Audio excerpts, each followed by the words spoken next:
যেখানে ধরে নিয়েছিল যে এই মুহূর্তে যদি নির্বাচন হয় 2/3 মেজরিটি বা তার চেয়ে বেশি সংখ্যক সংখ্যাগরিষ্ঠতা নিয়ে এই দলটি সরকার গঠন করবে।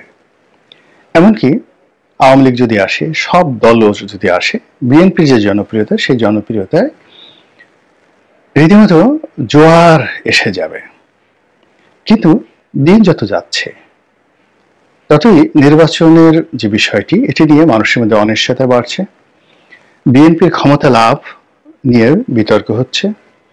বিএনপির বেশ কিছু কর্মকাণ্ড নিয়ে বিএনপির ভিতরে এবং বাইরে যথেষ্ট বিতর্ক হচ্ছে। বিএনপির যারা প্রতিপক্ষ, বিশেষ করে জামাত, তারা স্পষ্টতই এখন বিএনপির বিরুদ্ধে বিষোদ্গার করছে।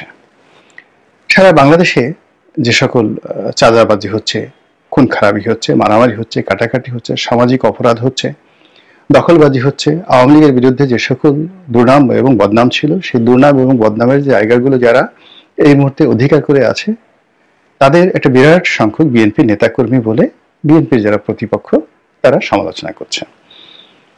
তো এই বিষয়টি যে একেবারে উড়িয়ে দেওয়ার তা নয়, যেভাবে প্রচার করা হচ্ছে ওভাবে না হলেও আংশিক সত্য। তো সেই আংশিক সত্য বিষয়টিকে বিএনপি স্বীকার করে, কিন্তু এটা নিয়ন্ত্রণ করার জন্য বিএনপি প্রাণান্ত চেষ্টা করেও পারছে না। আর না পারার কারণে যেটি হচ্ছে, যারা কমান্ডিং পজিশনে রয়েছেন, যেমন কাউকে বহিষ্কার করা হলো, এখন যিনি বহিষ্কার করেছেন তিনি বহিষ্কার করে তো বসে আছেন, তার তো অন্য কোনো ক্ষমতা নেই, কিন্তু যাকে বহিষ্কার করা হয়েছে সে ড্যাম কেয়ার। এর কারণ হলো সে ঝুট ব্যবসা করছে, সে বালু মহলের ব্যবসা করছে, সে আওয়ামী লীগের বড় একটা সম্পত্তি দখল করেছে এবং সে দখল করে রাতারাতি এত টাকা পয়সার মালিক হয়ে গেছে যে তার বিরুদ্ধে যে সিদ্ধান্ত নিল তাকে সে তেলাপোকাও মনে করছে না। এবং ক্ষেত্র বিশেষে সে ক্যাডার, সে যদি কেন্দ্রীয় রাজনীতি করে থাকে, উল্টো তার ক্যাডার দিয়ে, তার কর্মী দিয়ে, তার সমর্থক দিয়ে এরকম যারা সিদ্ধান্ত নিচ্ছে দলের পক্ষে এবং দুর্বৃত্তদের বিপক্ষে, তাদেরকে উল্টালো থ্রেট দিচ্ছে, ঠাট্টা করছে, মস্করা করছে এবং তাদের জীবনকে বিষিয়ে তুলছে। এরকম ঘটনা যে দু চারটে ঘটেনি এ কথা কিন্তু বলা যাবে না। এটা কেন্দ্রীয় বিএনপি থেকে শুরু করে একেবারে উপজেলা বিএনপি পর্যন্ত এটি বিস্তৃত। আমি ছোট্ট একটা উপজেলার কথা বলি, নাম বলার দরকার নেই। সেখানের সাধারণ সম্পাদক আমাকে টেলিফোন করে বললেন যে আমি প্রাণান্ত চেষ্টা করেও আমি সামাল দিতে পারছি না। এর কারণ হলো পুলিশ যেখানে কোনো কাজ করছে না, আমার কথা পুলিশ শুনছে না। তা আমি 15-20 বছর যাবৎ বিরোধী দলে আছি, আমার তো এরকম কোনো ক্যাডার নেই।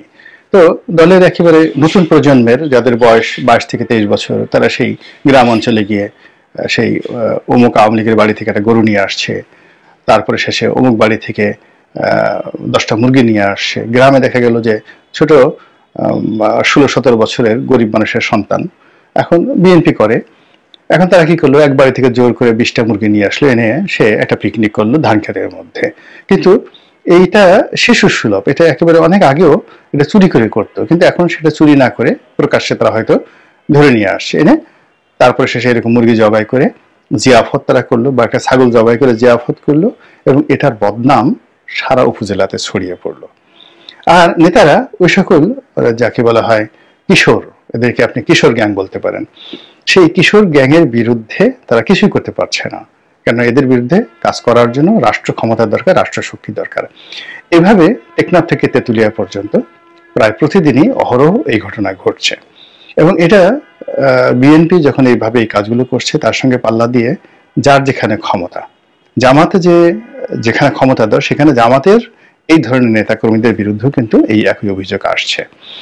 দ্বিতীয়ত, রাজধানী শহর এবং জেলা শহর এবং বিভাগীয় শহরে বড় বড় ব্যবসা প্রতিষ্ঠান, শিল্প কলকারখানা নিয়ে রাজনৈতিক দলগুলো এখন যারা মাঠে আছেন তাদের মধ্যে স্বার্থের সংঘাত হচ্ছে, অর্থাৎ বিএনপি, জামাত এবং সমন্বয়ক। তার সঙ্গে সঙ্গে আওয়ামী লীগ যারা আছেন তারা আশ্রয় নেওয়ার জন্য কখনো বিএনপিকে ব্যবহার করছেন, কখনো জামাতের কাছে যাচ্ছেন, কখনো সমন্বয়কদের কাছে যাচ্ছেন। তো যখন ধরুন আওয়ামী লীগের একটা ইন্ডাস্ট্রিকে রক্ষা করার জন্য সে সাহায্য নিল বিএনপির, এর কারণ হলো অন্য একটা দল এখানে চাঁদাবাজি করছে, বিএনপি লোক সেখানে গেল, চাঁদাবাজি বন্ধ করে দিল, বিনিময়ে কিছু টাকা পেল, কিন্তু বদনাম হয়ে গেল বিএনপি এখানে মাস্তানি করতে এসেছে। কিংবা ধরুন বিএনপির লোক অন্যায় করছে, সমন্বয়কদের সাহায্যের জন্য ছুটোছুটি করছে, সমন্বয়কদেরকে কিছু টাকা দেওয়া হলো, তারা গেল সেখানে, সংঘাত হলো, বললো যে বিএনপিও খারাপ, সমন্বয়করাও খারাপ। তো এভাবে ঘরে বাইরে প্রতিদিন একটা করে গৃহদাহ তৈরি হচ্ছে, একটা দুটো শত শত হাজার হাজার গৃহদাহ তৈরি হচ্ছে সারা বাংলা, যেটা বিএনপি সামাল দিতে পারছে না। এর বাইরে মনস্তাত্ত্বিক যে জগৎ, এর কারণ হলো গত 15টি বছর, বিশেষ করে 2014 পর থেকে বিএনপির যে সকল নেতাকর্মী যাদের কাজই ছিল বিছনাপত্র গুছিয়ে রাখা, তারপরে ডাক আসলে থানায় চলে যাওয়া, পালানো, এবং কয়েকদিন পর আবার বের হয়ে এসে অসুস্থ হয়ে যাওয়া, 2-3 মাস একটু রেস্ট নিতে, নেওয়ার পর আবার তাদেরকে জেলে যেতে হতো। সারা বাংলাদেশে এদের সংখ্যা আছে কয়েক লাখ। এই মানুষগুলো এই সময়টাতে এসে হতাশার সাগরে নিমজ্জিত হয়ে গেছে। তারা এই যে ত্যাগী যারা নেতাকর্মী রয়েছেন, তারা কিন্তু কেউ বিএনপি অপদস্থ হোক, অপমানিত হোক, এরকম একটা সিঙ্গেল লোক আমি দেখিনি বাংলাদেশে, যে যারা জেল খেটেছেন, জুলুম মোকাবেলা করেছেন, তারপরে সে সভা সমিতিতে সেমিনারে গিয়ে বিএনপির পক্ষে ছাপায় গিয়েছেন, সরকারের হুমকি ধামকি ভোগ করেছেন, এরকম যারা আত্মত্যাগ স্বীকার করেছেন বা যারা জুলুম অত্যাচার ভোগ করেছেন, এরকম একটা সিঙ্গেল লোক হাতে গোনা 2-1 অবশ্য আছে যারা সত্যিকার অর্থে ওইগুলো করেছেন। তারা মন্দ লোক, যেমন আওয়ামী লীগ 2 শ্রেণীর লোকের উপরে অত্যাচার করেছে বিএনপির। এক শ্রেণীর হলো বিএনপির পলিটিক্যাল ইন্টেলিজেন্ট যাদের রয়েছে, বা ইন্টেলিজেন্সি যাদের রয়েছে, মেধা যাদের রয়েছে তাদেরকে, আর একটা হলো বিএনপির গুন্ডা বদমাশ টাউট বাটপার। তো এই গুন্ডা বদমাশ টাউট বাটপার যারা বিএনপি, তারাও জেল খাটছে, ভালো মানুষও জেল খাটছে। তো বিএনপির যে সকল ভালো মানুষ জেল খেটেছে, জুলুম অত্যাচার সহ্য করেছে, তাদের একটা সিঙ্গেল লোকও গত 5 মাসে একটি পানও খায়নি কোনো দোকান থেকে। তবে হ্যাঁ, ওই যে জেল জুলুম খেটেছে, অত্যাচার হয়েছে, কিন্তু খারাপ মানুষ, খুবই খারাপ মানুষ। বিএনপি করে বলে ব্যাপার না, খারাপ মানুষ। তারা এই সময়টাতে অল্প কয়েকদিনে একেবারে সুদে আসলে উঠিয়ে নিয়েছে যে আমার জীবনের এই সময় চলে গেছে, আমি যখন জেল খাচ্ছি তখন তো পার্টি খোঁজ নেয়নি, আমার জায়গা সম্পত্তি চলে গেছে, তো আমি এখন এই কাজ করবো না, তো করবো কি?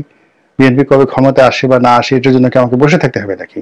ফলে নগদ যা পাও 2 হাত নাও। ফলে কি হলো, বিএনপির ত্যাগী যারা নেতাকর্মী সৎ, তাদের সঙ্গে বিএনপির অসৎ কিন্তু দুর্ভোগ দুর্দশা পোহাইছে, তাদের সঙ্গে একটা মনস্তাত্ত্বিক যুদ্ধ যাচ্ছে, চোখ টাটাচ্ছে, দেখতে মেজাজ গরম হয়ে যাচ্ছে, বিস্তৃত এরকম অবস্থা।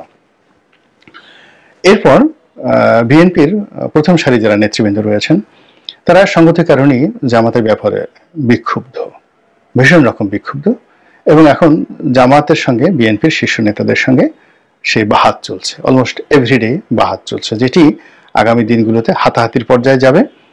তারপরে আরো সংঘাতে, রক্তক্ষয়ী সংঘাতে সেটা রূপ নেবে, এতে কোনো সন্দেহ নেই, শুধু সময়ের ব্যাপার। এবং এটি বিএনপির লোক এবং জামাতের লোক যারা শান্তিপ্রিয়, তারা সবাই কিন্তু প্রমাদ গুনছেন এই অবস্থার কারণে। এবং এখানে